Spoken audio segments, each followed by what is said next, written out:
Should I post my rates on my website? Very common question. I've been getting it a lot lately. And my answer is yes and no. And it depends on your time. So if you've got a lot of time and how you want to treat your patients. I've done it in both ways.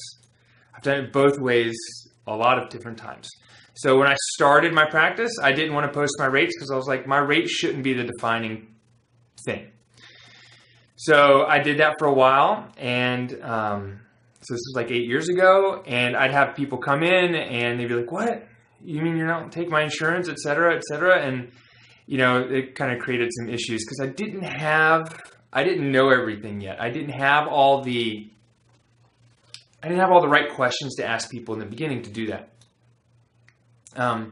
You know, I was just like, come on in. We just talked about physical therapy.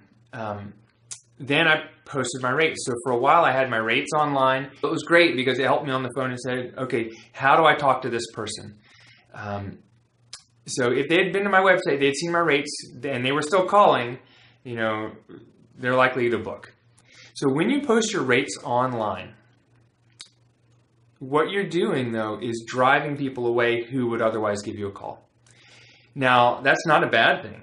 Like I said, it helps pre-select. And if you're really busy, it can be helpful. So about a year ago, I was super slammed. I mean, I'm slammed now, but like, see, 2 years ago, I was getting really busy and I had my rates on my website and I started using online scheduling and online intake forms. And it was great because it would save me time.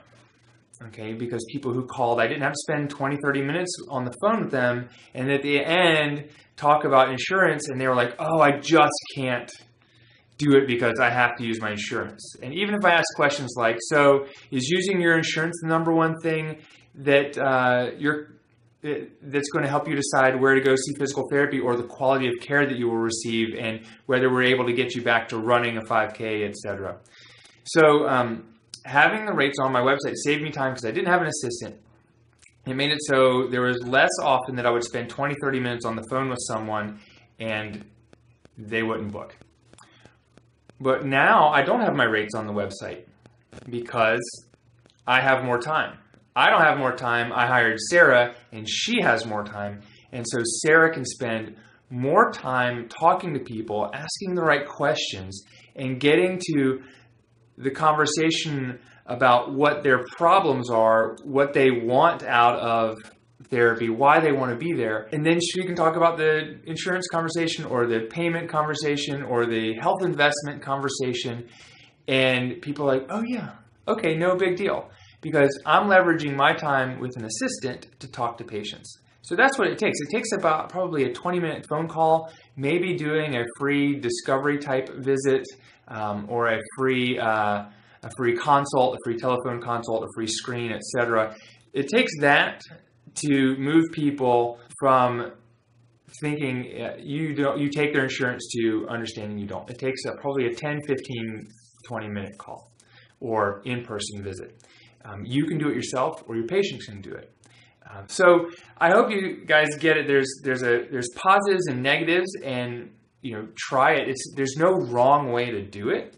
Just know that when you post your rates on your website, you'll drive people away who might otherwise have been great patients of yours and be okay with paying. They just think they're paying for physical therapy rather than for the special things that we offer patients. And if you don't post, you're going to get a lot more phone calls and a lot more people that you have to have the conversation on, do you take my insurance?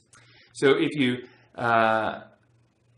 don't know the right questions to ask, start with this, not date of birth, which is the last time I called a physician's office, they're like, well, what's your date of birth? They didn't even ask my name. You say, well, what's your name? How are you doing today? What's going on that you're looking for physical therapy? Or what happened? What'd you do? What's wrong? And then the number 2 question to ask, besides what's your name, or I guess the number 3 question to ask, besides what's your name and what's wrong, is what are you no longer able to do right now, or what would you like to be able to do better that this is key, or what is this keeping you from doing as well as you would like?